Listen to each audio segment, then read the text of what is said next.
Сәлем достар, мен кеше осындай көйлекті кеудесін қалай тіккенім жайлы көрсеткен болатынмын. Бүгін екінші бөлімде біз юбкасын қалай қосып общий образды шығаратын боламыз.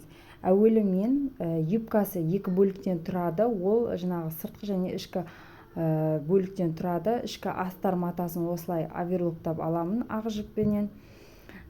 Содан кейін оверлокты қара жіппенен сабақтап, одан кейін сыртындағы материалын қара жіппен оверлоктап алатын боламын. Достар, менің каналыма жазылып, тіркеліп, қоңырау белгісін басып қоюды ұмытпаңыздар.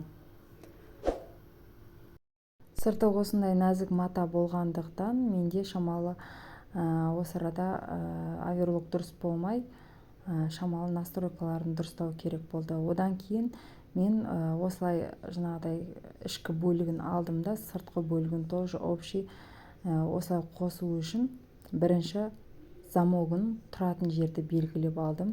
Содан кейін осылай белгілеген жерден бастап мен екеуінде бөлек-бөлек қосып шықтым.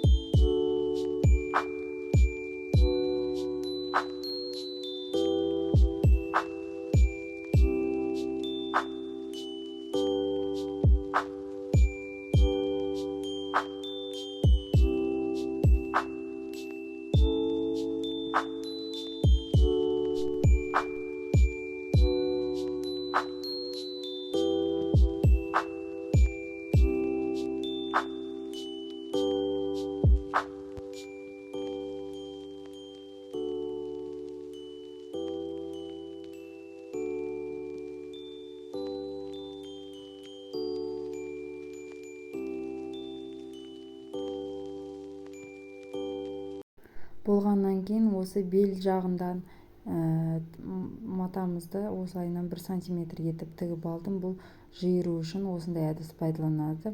1 сантиметр және 0,5 етіп үлкен тігіспен тігіп шықтым. Бұл жіптің жақсы тартылу үшін жақсы көмектеседі.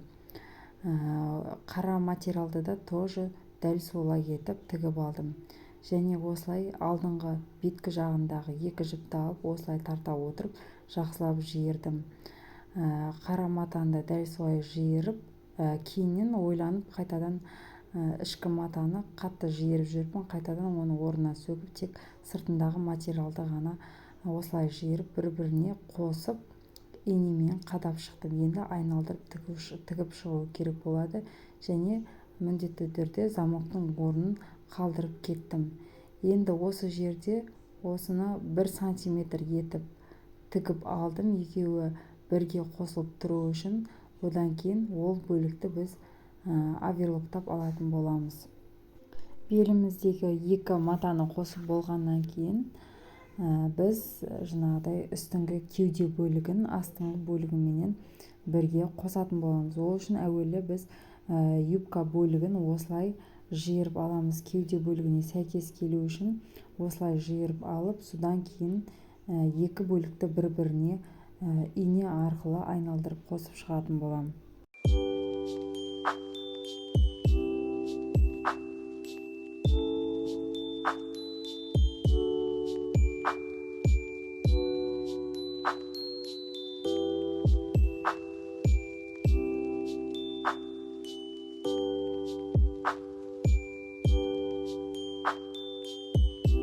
Белін қадап болғаннан кейін осылайынан тігін машинамен қолдың көмегімен бүрмелерді баса отырып тігіп шықтым.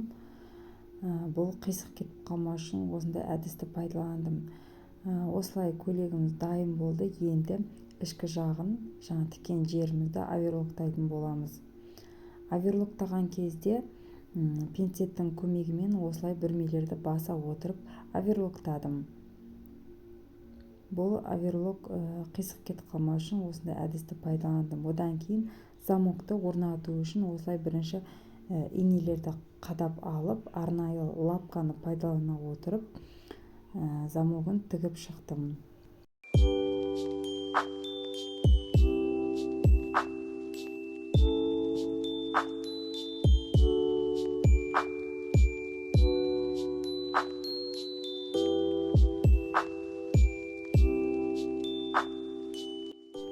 Менде осындай көйлек дайын болды, өте әдемі шықты.